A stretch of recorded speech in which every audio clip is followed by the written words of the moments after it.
O presidente do Senado, Davi Alcolumbre, do União Brasil do Amapá, deve apresentar uma proposta alternativa ao PL da anistia. No texto, que ele próprio deve assinar, como autor, a intenção é ajustar a dosimetria das penas dos envolvidos no 8 de janeiro e na tentativa de golpe de Estado, reduzindo a condenação de quem apenas participou da depredação dos prédios públicos e aumentando a dos acusados de planejarem e coordenarem a ação. Fran, essa costura tem sido feita, inclusive, junto com Hugo Mota, o presidente da Câmara, e com o STF. Vamos entender os detalhes desse novo texto, dessa alternativa que o Alcolumbre e o Mota e o STF tentam apresentar? Pois é, Dani, é muito uma tentativa aí de Alcolumbre de tentar apaziguar um pouco esse assunto. O Hugo Mota, ele até tentou fazer tratativas junto ao Supremo Tribunal Federal sobre o tema e ali também no Colégio de Líderes, junto com o PL, mas isso não avançou muito. Então, com isso, digamos que agora a coisa muda, Principalmente porque esse texto viria aí com a assinatura do presidente do Senado, que, querendo ou não, dá mais celeridade a todo esse processo também. E as pessoas envolvidas nesse novo projeto também dão um tom diferente, porque entre elas estão membros do próprio governo federal, como, por exemplo, o líder do governo no Senado, Jacques Wagner, que é do PT da Bahia, e também o líder do governo no Congresso Nacional, o Randolph Rodrigues. Outra pessoa que é de confiança de Davi Alcolumbre, que também estaria aí na redação desse texto, e principalmente nessa articulação, é o ex-presidente do Senado, o Rodrigo Pacheco, que é do PSD de Minas Gerais. Então, eles, digamos que fazem parte aí desse grupo de frente, justamente para costurar esse novo texto e principalmente para também articular junto ao Supremo Tribunal Federal, porque se para o governo a proposta passa a ser até o mais interessante do que está hoje na Câmara, no Senado, em relação ao Supremo, ainda tem essa resistência, Mas falando do texto, basicamente esse projeto colocaria em escanteio aquele outro projeto na Câmara, que seria uma anistia total a todo mundo que participou, planejou, financiou dos atos de 8 de janeiro de 2023 e que, inclusive, beneficiaria o ex-presidente Jair Bolsonaro. Esse texto aqui do Alcolumbre, ele não dá perdão completo a quem participou, mas ele altera a legislação sobre golpes de Estado e abolição do Estado Democrático de Direito, fazendo, inclusive, que se uma pessoa já responde sobre golpe de Estado, ela não poderia responder também sobre a abolição do Estado Democrático de Direito, porque são crimes, conforme a Constituição já prevê uma pena muito alta. A ideia é justamente o quê? Agravar a pena para quem liderou, organizou ou financiou qualquer ato que coloque o Estado Democrático de Direito exatamente, em risco, obrigada. Só que, para quem ali faz, digamos que é considerado como massa de manobra, então fez muito mais barulho, atuou muito mais ali com outras pessoas numa manifestação, que seria a maioria desses condenados, eles teriam a pena reduzida e poderiam cumprir, por exemplo, em regime domiciliar ou semiaberto. Então, tem aí previsto uma redução de até 2/3 para quem foi levado a participar. Essa outra questão que eu já falei, de que uma pessoa não pode responder sobre esses 2 crimes, e aí é justamente isso que você já tinha dito, de agravar a pena para quem participa, para quem, digamos, que faz a mentoria e tudo. Esse texto do Alcolumbre também, ele não aumentaria nem iria diminuir a pena de Bolsonaro em caso de condenação, porque o agravante por liderar uma suposta tentativa de golpe não seria levado em conta, já que uma lei só retroage se for para beneficiar o réu e não para punir ainda mais. Então a gente tem uma tentativa, uma saída ali talvez de uma alteração na legislação, pelo que eu estou entendendo, assim, uma alteração do que prevê o Código Penal nesse sentido, de tentativa de golpe, enfim. Porque hoje existe um entendimento e uma questão que é até colocada no judiciário também, que a dosimetria dessas penas, ela não diferencia, né, quem participa, porque a gente realmente, né, Fran, a gente não pode colocar no mesmo barco as pessoas que estão entregando dinheiro, que estão planejando, que estão ali se articulando dentro de esferas, né, de espaços de poder, de espaços que realmente têm essa ingerência, né, sobre as instituições. A gente não pode colocá-las no mesmo barco de pessoas que foram ali levadas, né, por uma série de articulações realmente que foram feitas por esse grupo de pessoas que pensaram essa tentativa intelectualmente ali, que planejaram e que fizeram toda, como a própria investigação mostra, né, que tem a denúncia mostra que tem uma rede de pessoas que cria ali todas as narrativas e enfim, as estratégias, né, de convencimento da população a respeito da necessidade de um golpe de Estado, da necessidade de uma tomada de poder, porque uma coisa é certa, né, Fran, eu acredito, assim, eu trabalhei nesse dia, eu acompanhei muito o 8 de janeiro e vi muito, assim, essas ações dessas pessoas, que muitas pessoas ali foram também num sentido muito de revolta, né? Assim, elas não tinham tanto essa consciência de que havia uma tentativa de uma tomada de poder, de um golpe de Estado. Então, tem que realmente haver essa diferenciação, na minha opinião, assim, que a gente não pode colocar essas pessoas no mesmo barco, né? Mas também há que haver uma punição para quando você se submete a esse tipo de mandato, né? De uma pessoa de uma rede, enfim, que te coloca para cometer crimes, porque você vai pensar, por exemplo, uma pessoa que recebe uma ordem, por exemplo, de matar alguém, de cometer um homicídio.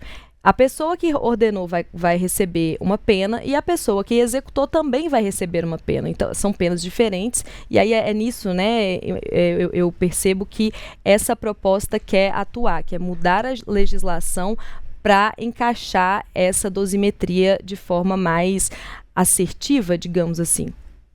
Uma dosimetria que ela foi levantada, essa discussão veio à tona após ali, justamente naquele julgamento da primeira turma do Supremo, que ia decidir se Bolsonaro e outras 7 pessoas iam se tornar réus ou não em função de golpe de Estado. Naquele momento, o ministro Luiz Fux levantou justamente essa discussão, né? Se a gente fosse falar de uma personagem, justamente a cabeleireira Débora, né? Porque o Alexandre de Moraes, ela, inclusive, ela foi condenada a 14 anos de prisão, né? Mas o Luiz Fux ali, ele tinha sugerido justamente uma pena menor de 1 ano e 6 meses de prisão, levando em conta essa questão da dosimetria de pena. Porque hoje, se a gente for ver, então, são quase 500 condenações feitas pelo STF até o momento em função dos atos do dia 8 de janeiro. E a maioria dessas pessoas dizem respeito a essas pessoas que elas não participaram de planejamento, de organização de financiamento, mas elas, de fato, elas estiveram aqui e clamaram por pediram golpe de Estado, intervenção militar e várias outras coisas. Então, assim, há um entendimento no Supremo também nesse momento que isso pode ser aplicado, por isso que esse projeto, para tentar convencer o Supremo, inclusive, um dos intuitos de Alcolumbre é aumentar justamente a pena para quem liderou esses atos, justamente para mostrar para servir como exemplo e para também evitar qualquer tentativa.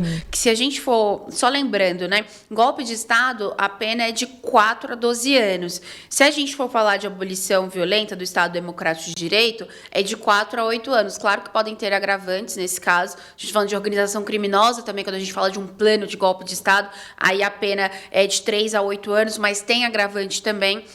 Então, o intuito é muito tentar achar esse meio termo, né, para que nem todos tenham aí mais de 14 anos e tudo de prisão. Nesse momento está muito incipiente ainda, então são essas conversas com o Supremo para ver, vamos até lembrar, porque o presidente do Supremo, o Luiz Roberto Barroso, ele deu uma entrevista nesse final de semana, né, para o jornal o Globo, e ele até mesmo, ele cita, né, que que o que aconteceu no dia 8 de janeiro é imperdoável, mas ele deixou margem, sim, para uma revisão. Ou seja, ele fala, inclusive, que o Supremo está aberto a conversar sobre todas as questões que considera importante. Então, dando margem aí, digamos que não era o plano A do Supremo, mas até para tentar abaixar um pouco essa comoção sobre o PL da anistia, então pode ser um meio do caminho aí para todo mundo. A gente tem, para entrar no nosso próximo tópico, que a gente vai falar um pouco das reações, eu vou trazer alguns comentários que a gente tem aqui no na nossa live, da Maria do Amparo Lima, que diz o seguinte: não deviam modificar o que a lei determinou, é porque a política brasileira está desacreditada. O Elcio Jesuíno, que acabou de comentar, que vai numa linha parecida aqui com a da Maria do Amparo, que diz o seguinte: não aceitar, porque eles não se sustentam. E o golpe é suspeito, golpe, quem deu prejuízo, assuma. E aí tem a Ana Antônia, que diz o seguinte: anistia geral, ampla e irrestrita a todos. Se bandidos são anistiados, por que não os inocentes? E aí a Francisca diz que anistia já porque foram presos inocentes por vingança da esquerda, que não conhecem a palavra amor de Deus. A gente tem, inclusive, na nossa enquete que, inclusive, está bem disputado aqui, Fran, a nossa pergunta de hoje é: você acha que ajustar penas é melhor do que anistiar condenados pelo 8 de janeiro? Enquanto a gente conversava, eu ia observando aqui as variações. No momento, a gente está com sim é o mais justo, com 37%. Olha, acabou de empatar. Sim é o mais junto, com 37% dos votos, empatado com não, anistia é a solução. E aí tem 27% dos votantes dizendo que é melhor deixar como está.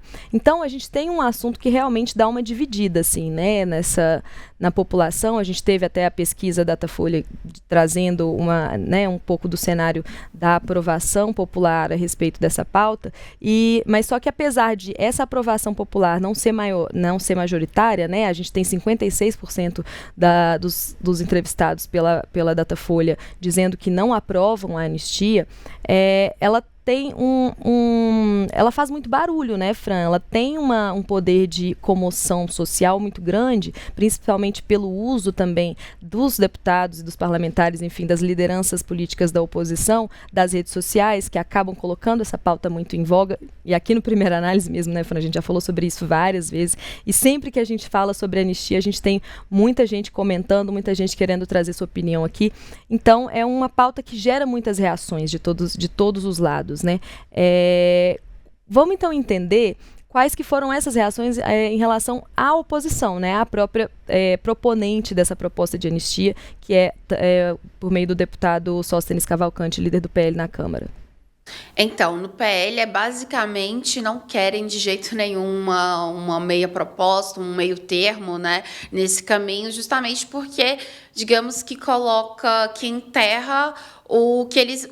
Porque, assim, a gente está falando do PL da anistia para as pessoas que participaram dos atos de 8 de janeiro. Só que, no fundo, o que a oposição realmente quer é salvar o ex-presidente Jair Bolsonaro de uma possível prisão, condenação, né? Lembrando que o Supremo acelerou esse rito, então, talvez no segundo semestre a gente já tenha a abertura e o fim de julgamento, justamente para saber se o ex-presidente vai ser condenado ou não por 5 crimes, inclusive organização criminosa e abolição violenta do Estado Democrático de Direito. Então, a principal ideia é justamente sobre isso. E até também vamos lembrar que o PL da anistia tinha uns jabutis lá que podiam até mesmo reverter as 2 condenações que o Bolsonaro tem, a inelegibilidade dele pelo Tribunal Superior Eleitoral.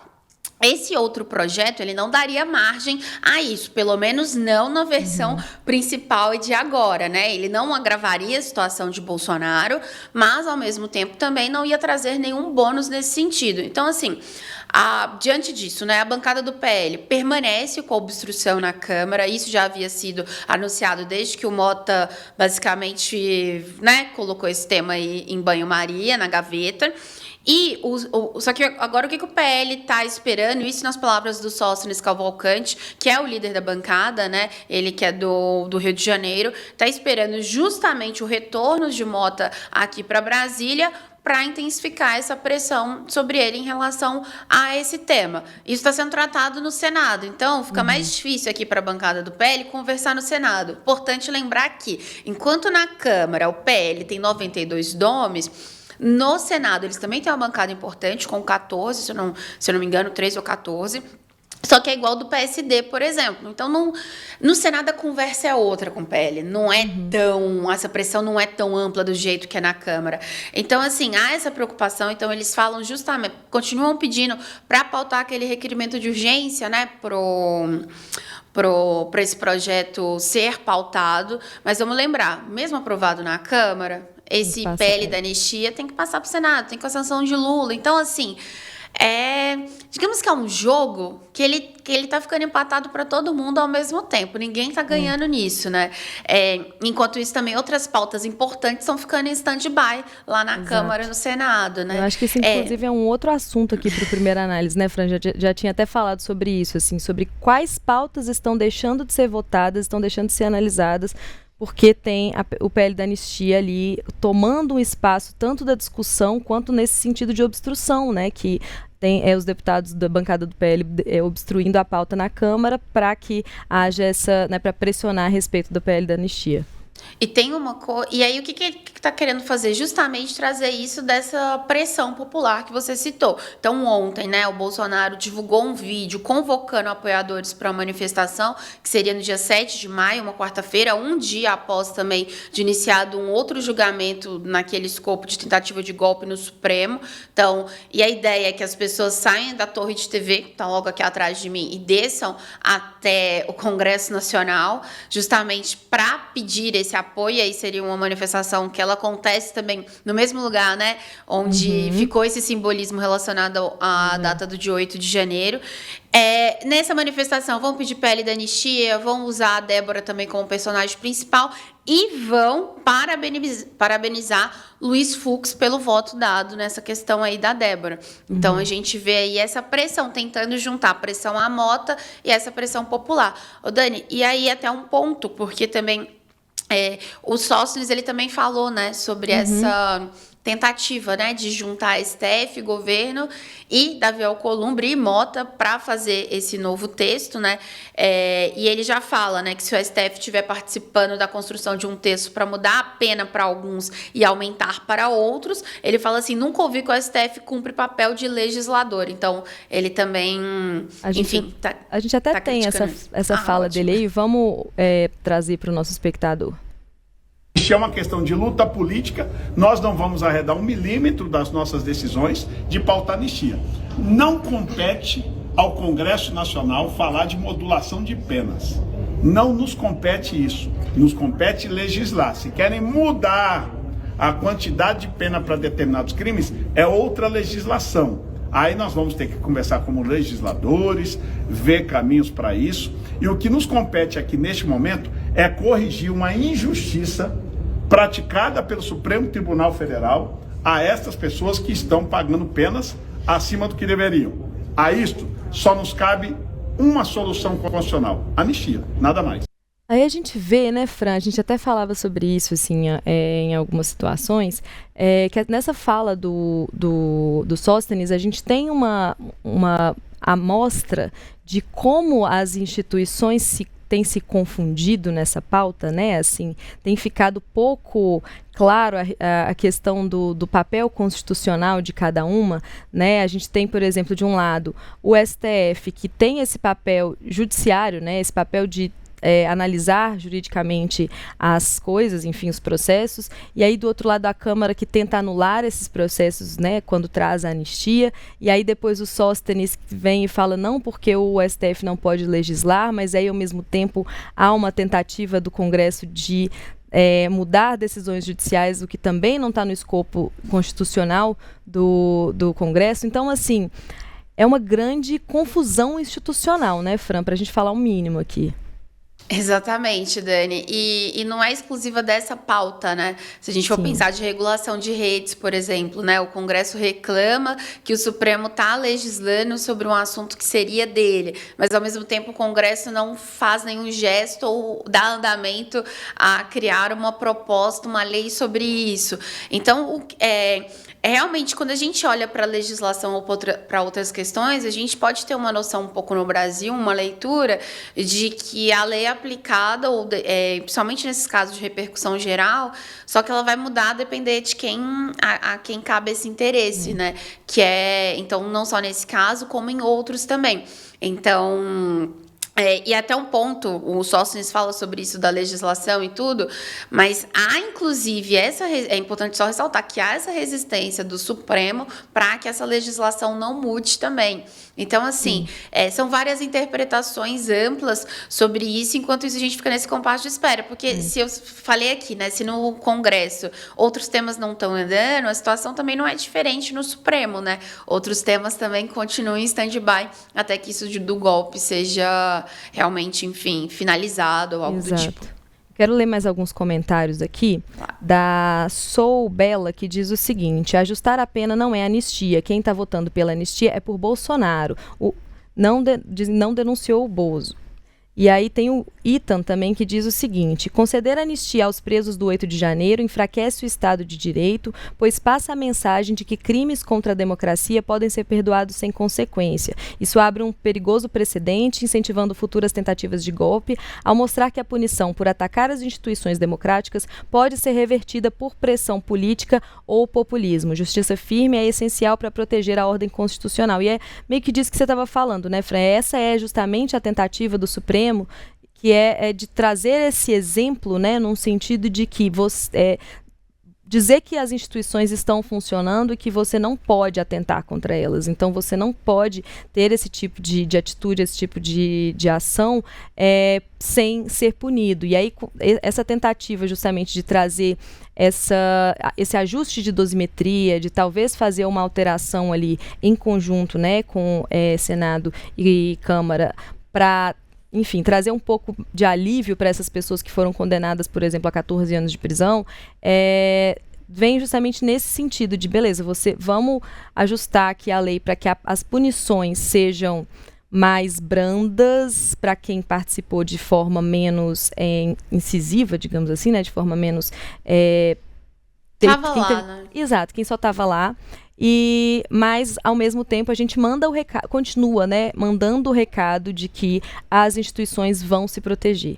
Então, essa tentativa, né, ela é o que a gente vem vendo aí durante toda essa discussão dessa pauta, que é assim, a gente tem de um lado a questão ideológica, né, a questão da direita, da esquerda, que se degladiam ali sobre o tema de não pode ter anistia, tem que ter anistia, e por outro lado, a gente tem as instituições que tentam ali também se firmar enquanto poderosas, né? Se firmar dentro desse espaço de poder de realmente ser quem vai regular isso, porque é o papel constitucional, né, do Supremo Tribunal Federal, é justamente defender a Constituição. Então, inclusive dentro, né, dessa distribuição de poderes entre os três poderes da República, né, entre o Legislativo, o Executivo e o Judiciário, há esse sistema de freios e contrapesos que ele permite que, quando um dos poderes não esteja cumprindo com suas funções constitucionais, o outro pode ali trazer algum tipo de alívio nesse sentido. A gente tem, por exemplo, muitos casos, né, Fran, na legislação brasileira, que eles não são frutos de leis, mas são frutos de jurisprudência. Então, a gente tem, por exemplo, o caso do casamento homoafetivo. Ele não é uma lei, ele é uma jurisprudência, é o Supremo que entende a legalidade dele com base, né, em artigos da Constituição.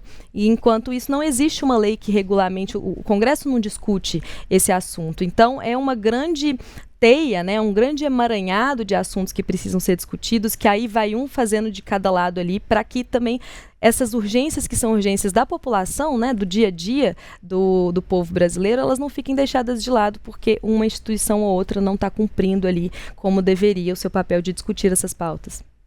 Exato, Dani. Então, se a gente for pensar nessas outras pautas que estão aí engavetadas, por exemplo, engavetadas não, né?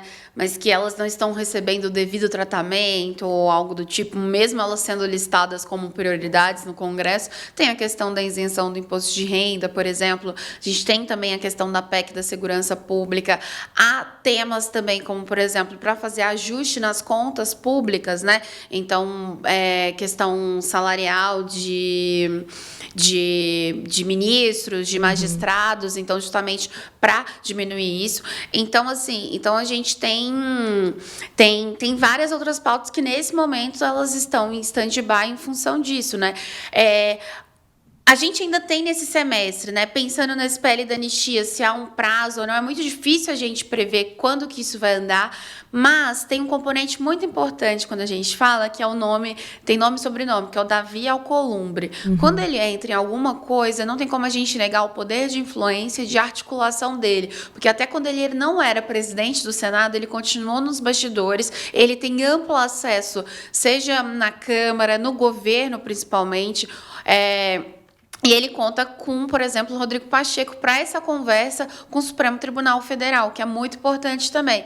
Então, assim, a avaliação hoje é de que esse PL da anistia ele vai ficar, talvez, nesse vai e volta ali na Câmara dos Deputados, só que essa versão mais light, ou essa nova versão no Senado, se ela não andar, ela pode fazer uma pressão de tal forma, mas no Supremo continua justamente essa... a maioria dos ministros ainda tem essa... Resistência, sim. Isso, exato, essa resistência em relação a esse texto mais light. Enquanto isso, a gente tem aí o Supremo vai já na semana que vem julgar ou decidir ou não pela abertura de um terceiro grupo de 5, né, de 5 núcleos, se vai abrir ou não uma ação penal, tornar eles réus por golpe de Estado. Então, enquanto isso, também tem outra coisa tramitando no Supremo. Então, é uma pauta que ela continua aí a todo vapor. A gente já tem 2 grupos, né, que já tiveram essa denúncia aceita, que já foram transformados em réus, então agora a gente aguarda esse terceiro núcleo para ver como vai ser esse julgamento que deve acontecer aí vai acontecer na próxima semana, né, Fran? Exatamente. Estou até pegando aqui a data correta, mas vai ser no dia 6 e 7, se for necessário, no dia 7. E aí, quem tá... Esse é o núcleo 4, né? Vai ser o terceiro grupo julgado, mas é o núcleo 4. E aí estão justamente militares, tem um agente da Polícia Federal, eles que são apontados como responsáveis por disparar fake news, por também incitar forças de segurança. Então, é esse grupo agora que vai ser julgado. Lembrando, o grupo 1 tinha Bolsonaro e outras 7 pessoas, todo mundo virou réu.